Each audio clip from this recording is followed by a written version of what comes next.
speak on the Productivity Commission Bill before us in 2025. And as we've heard, it's clear that this commission will be not independent, not transparent and not accountable.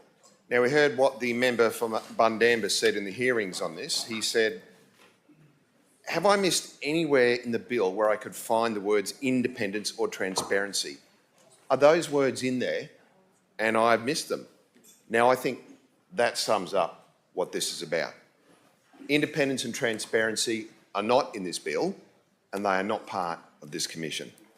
Now, clause 3 may mention independent advice, but there is almost nothing in this bill to back that up. The Treasurer said earlier tonight that it would be accountable and independent because of clause 38.3. And that is, the Treasurer can't actually direct the content of any of their work. Now, that is the only part of the bill that they can turn to if they want to claim independence. The only part of the bill. Now, that one clause is no foundation when you look at what else is in the bill.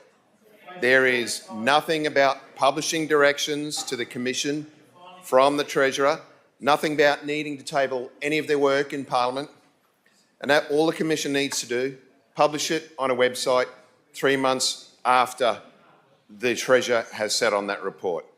There are no lines of reporting or accountability to Parliament. There is nothing about independence because the Treasurer needs to control this Commission. As we've said, he will command it. He can give it any direction that he feels is reasonably necessary. He can command it, they give him advice or information within any time frame, and he can attach conditions to that command. The Commission can only do research or release information as commanded by the Treasurer. And let me reiterate what these commands can be under section 37. The Commission must give notice of their intention to do research. The Treasurer can approve or refuse this research. The Treasurer can amend the research proposal. The Treasurer can command the Commission not to publish their self-initiated research. And the information, whichever way you look at it, must go through the Treasurer. The Treasurer, the people appointed to the Commission have to come through the Treasurer. Here's the funnel through which every candidate going to this Commission must be appointed. Now, as an example of the lack of transparency surrounding this Commission, we know that there's 2 government statements, 14 November and 28 November, I think, which outline many of the reasons why they think they need this version of a Productivity Commission. Now, during the hearings, we asked for this modelling. We couldn't get it. We could not or would not get it. That modelling is one of the foundations of the reasons for this commission, yet it still remains hidden. And that is modelling done by Treasury. It's very clear this commission, it's not an independent body. As the Shadow Treasurer said, it's a personal plaything of the Treasurer. It's his own private think tank to command. And the question is, what can the Treasurer do with this body he personally commands? 1, it's nearly anything he wants it to do. It can conduct inquiries into any economic or social issue. In fact, I believe that could encompass nearly every aspect of Queensland life you could imagine to think about. It's very broad, it's pretty broad. So you've got this own personal think tank. It's able to examine anything to do with jobs, schools, hospitals, work conditions, for example. Now, what we discovered during the hearings is this commission can even be directed by the Treasurer to review new or existing legislation. Now, that was made explicitly clear by Treasury officials during the hearing, and that is their position, their opinion. So the question is, what is the point of having committees of Parliament to examine legislation if the Treasurer's own think tank can actually do it? Would that report by the Commission on new or existing legislation be tabled in Parliament, like committee reports? Would they be done before new legislation is actually debated? I think we heard Treasury say that such a review would be complementary to the parliamentary processes, but it's clear they can replace or shunt aside some of the work of a parliamentary committee with this body, I do believe. And one of the other things we also discovered or looked at is that the Treasurer can direct this Commission to administer regulations. Now that is in the bill. And which regulations are that? We don't know. Section 9 says the Commission can administer, monitor or review regulatory matters. Administer.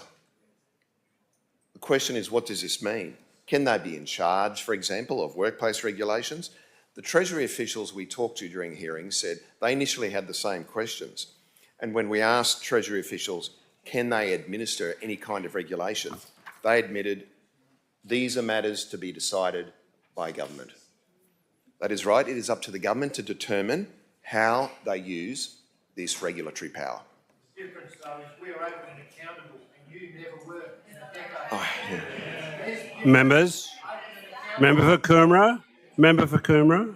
I think it's very interesting, these interjections from the other side there. I know that many of the members over the other side there, they've made many promises, they've made many commitments, and dare I say, this occurred to me tonight, that the government will be able to wiggle out of those commitments and promises if it puts this Productivity Commission onto the job. I'm sorry, we've looked at it, we can't do this project or that project there. I did hear what the member for Maryborough was talking about, his road projects that he's promised and committed to. There's a lot of work there. If the Productivity Commission get onto the job of what they can actually afford, I would be really hesitant to say you're going to deliver those ones. Just a word of warning as an aside there for the members about how this Productivity Commission could be used. One of the things we do know, there is not actually much in this bill about productivity.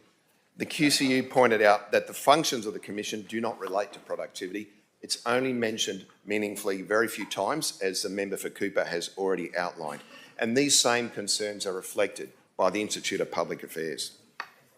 What we do know, if productivity isn't going to get a look in, one of the things that we do know is the LNP want to use this Commission at the command of the Treasurer to target the wages and conditions of workers in the construction industry. There is no doubt of that. That will be their job, to drop the hammer on the wages and conditions of workers in the construction industry. There is already this extraordinary expectation that the government will use a commission to do exactly this. Now, one witness gave us the incredible statement that the Commission will be a policy tiger to deliver change across government. And it was no secret that they were going to go after construction.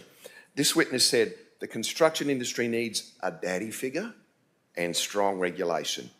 And the news is the Treasurer through this Commission is going to be that daddy figure for the construction industry.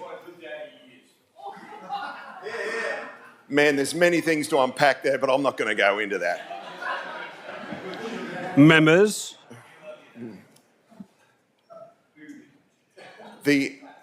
I think that says more about the member for Everton than anything else. Speaker, I'll just say in concluding, I'll just repeat some of the lines that we put in our statement of reservation. The Commission will not be independent. It will not be accountable. It will not be transparent.